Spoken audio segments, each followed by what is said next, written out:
De vous retrouver pour ces 20 heures. Mesdames et messieurs, bonsoir et bienvenue. Tout d'abord, nous recevons sur ce plateau le ministre de la Justice et des Droits de l'Homme, garde des Sceaux.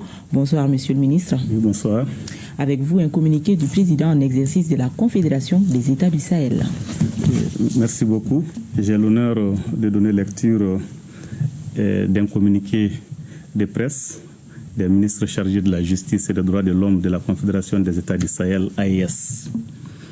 Les ministres chargés de la Justice et des Droits de l'Homme de la Confédération des États du Sahel, AES, expriment leur vive indignation et condamnent avec la plus grande fermeté les sanctions et autres actions de harcèlement visant des militants panafricanistes reconnus pour leur soutien aux idéaux panafricanistes et souverainistes des peuples de l'AES.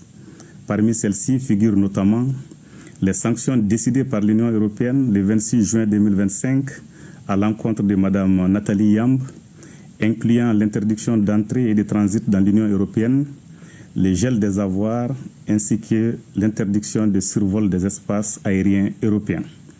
L'arrestation illégale, la séquestration dans une caserne et la mort suspecte de l'activiste feu M. Alain Christian Traoré dit Alino Faso en République de Côte d'Ivoire et les diverses mesures de harcèlement contre Dr Franklin Nyamsi, M. Kémy Séba, M. Ibrahima Maïga et d'autres panafricanistes en République française et ailleurs. Ces actes illégaux et inhumains constituent une atteinte grave aux libertés fondamentales et aux droits inaliénables et imprescriptibles de la personne humaine, en l'occurrence la liberté d'opinion, la liberté d'expression, le droit à la vie et le droit à l'intégrité physique.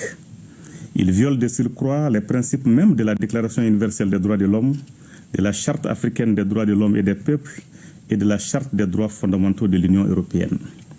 Ces sanctions, présentées sous le prétexte fallacieux de la lutte contre une prétendue influence extérieure, et ces actes ignobles ne sont en réalité qu'une tentative de museler les voix africaines qui revendiquent la fin du néocolonialisme et la construction d'un ordre international plus juste et équitable. En conséquence, 1.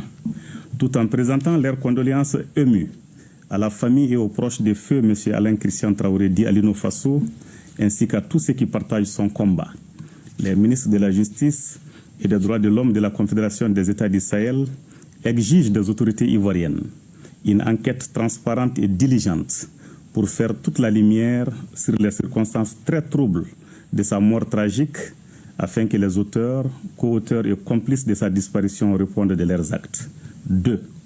Ils expriment leur entière solidarité avec Mme Nathalie Yamb, Dr Franklin Nyamsi, M. Kémy Séba, M. Ibrahima Maïga et tous les panafricanistes persécutés, dont le courage et l'engagement incarnent la volonté des peuples africains de recouvrer pleinement leur souveraineté. En outre, il demande aux autorités françaises de respecter les valeurs et principes qu'elles ne cessent d'instrumentaliser pour déstabiliser l'AES. 3.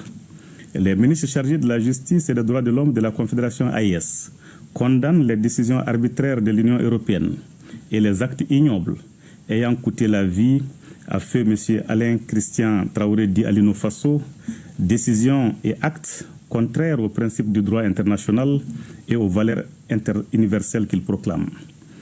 Les ministres chargés de la Justice et des Droits de l'Homme de la Confédération AES réaffirment leur soutien indéfectible à tous les militants panafricanistes qui, en Afrique et dans la diaspora, se battent pour l'émancipation totale du continent. Les ministres chargés de la Justice et des Droits de l'Homme de la Confédération AES appellent les organisations et les peuples africains à renforcer leur unité et leur solidarité face aux tentatives extérieures d'intimidation et de répression. Les ministres chargés de la Justice et des Droits de l'Homme de la Confédération des États du Sahel AES rappellent enfin que les tentatives d'intimidation et de répression extérieure ne feront que renforcer la détermination des peuples africains à bâtir une Afrique souveraine, unie et respectée dans le concert des nations. Fait à Bamako, le 25 août 2025, pour les ministres chargés de la Justice et des Droits de l'Homme de la Confédération des États du Sahel AES, Mamoudou Kassogué, ministre de la Justice et des Droits de l'Homme, garde des Sceaux de la République du Mali. Je vous remercie. Merci.